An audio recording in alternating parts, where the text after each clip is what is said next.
A Dobradura do Samurai. Autores Ilan Bremen e Fernando Vilela. Editora Companhia das Letrinhas. Numa antiga aldeia japonesa, vivia um menino chamado Michio, filho do samurai mais famoso da região, Masao Kazuo. Todos admiravam a bravura e os feitos desse guerreiro.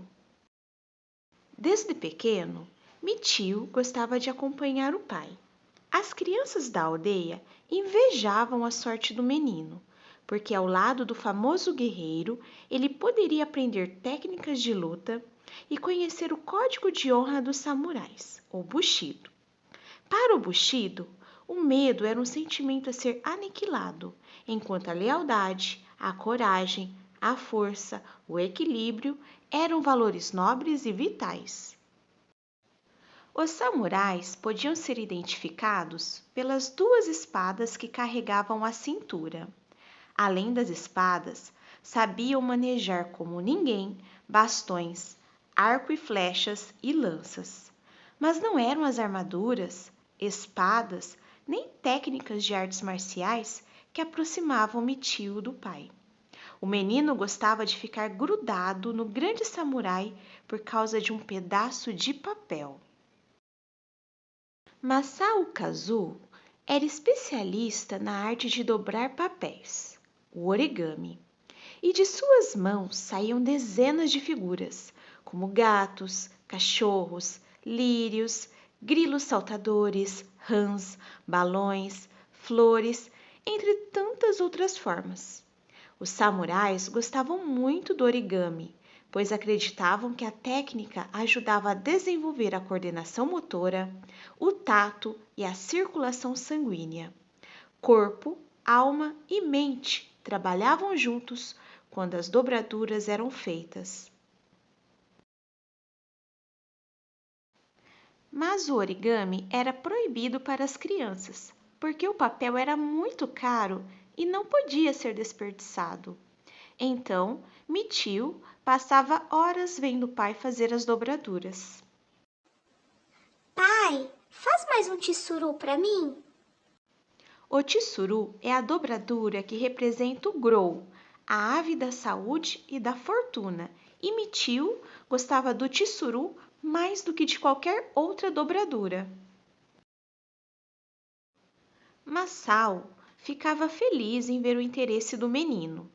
Quando ele se tornasse adulto, o pai lhe ensinaria todos os segredos desta arte milenar. Mas Michio era um garoto impaciente.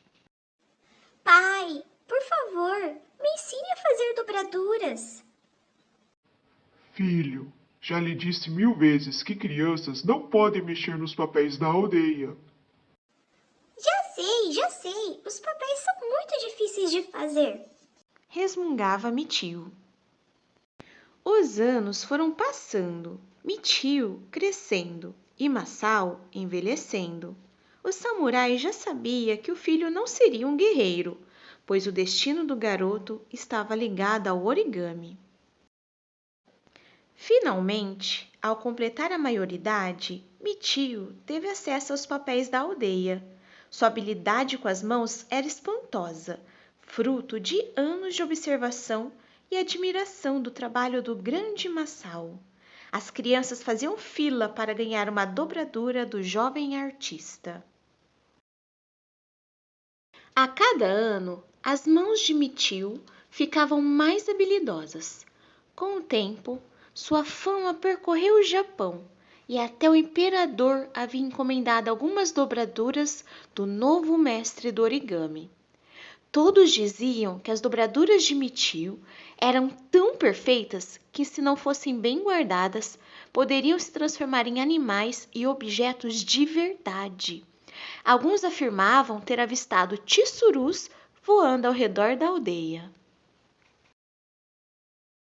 A alegria de Michio só não estava completa por um motivo: a grave doença que acometera seu pai. Embora o filho fizesse de tudo para ajudá-lo, procurando os melhores médicos e curandeiros do Japão, todos diziam que Masao tinha pouco tempo de vida. O velho guerreiro perdia as forças diariamente. Uma profunda tristeza apossou-se de Mitio, e ele não conseguia mais dobrar papel algum. Certa vez, ao lado do leito do pai, Mitio lembrou-se de uma história que gostava de ouvir quando pequeno: a lenda dos 1000 Grous.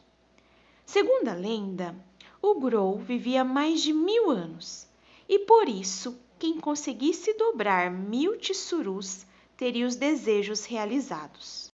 Mitio decidiu então que faria os 1000 tissurus para salvar o pai. Ao saber da decisão do filho, Massal, já bem doente, sorriu e disse emocionado: Você foi minha melhor dobradura. Dia após dia, os tissurus se multiplicavam na aldeia, liderados por Mitio. Jovens, idosos e até crianças, antes proibidas de tocar nos papéis, trabalhavam sem parar para ajudar o velho samurai. Já estavam perto dos 500 grous de papel quando veio a notícia: Masao Kazuo, o grande guerreiro, havia morrido. Masao foi enterrado com honras de imperador, e o funeral foi assistido por milhares de pessoas vindas de todo o Japão. Pouco tempo depois da morte do pai, Mitio resolveu fazer uma grande viagem. Alguns dizem que ele foi rodar o mundo ensinando o origami. Outros contam que foi aperfeiçoar a técnica com um grande mestre chinês. O que se sabe é que após uma longa ausência, Mitio voltou à aldeia. Casou, teve filhos e netos. Mas o relato da morte de Mitio é o mais espantoso de sua história. Já bem velhinho, ele era perseguido pelos netos. Vô, faz uma baleia para mim. Vô, você faz um macaco? Todos os dias, Mitio fazia os bichos com perfeição. Depois, entrava no quarto, deitava-se no tatame e adormecia. Certa manhã, um dos netos estranhou que o avô ainda não tivesse se levantado e decidiu entrar no quarto. Ao abrir a cortina, o menino encontrou o avô deitado. Aproximou-se, tocou no corpo dele, mas nada aconteceu. O menino reparou que o nariz de Mitio estava descascando e, com muito medo, começou a puxar o que parecia ser a ponta de um papel. Para sua surpresa, o corpo do avô foi se revelando uma enorme dobradura. A curiosidade fez com que o menino desmanchasse toda aquela dobradura de gente. Quando chegou na barriga, percebeu uma grande quantidade de papel e continuou puxando. De repente, centenas de tissurus saíram voando do fundo do corpo de Mitio. O neto levou um baita susto.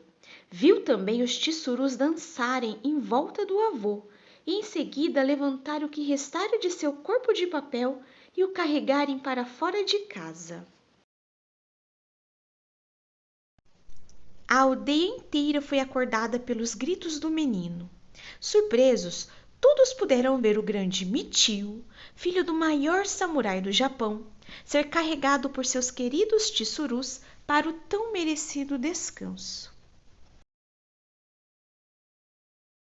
O leão rugiu e o galo cocorocou. E essa história já acabou.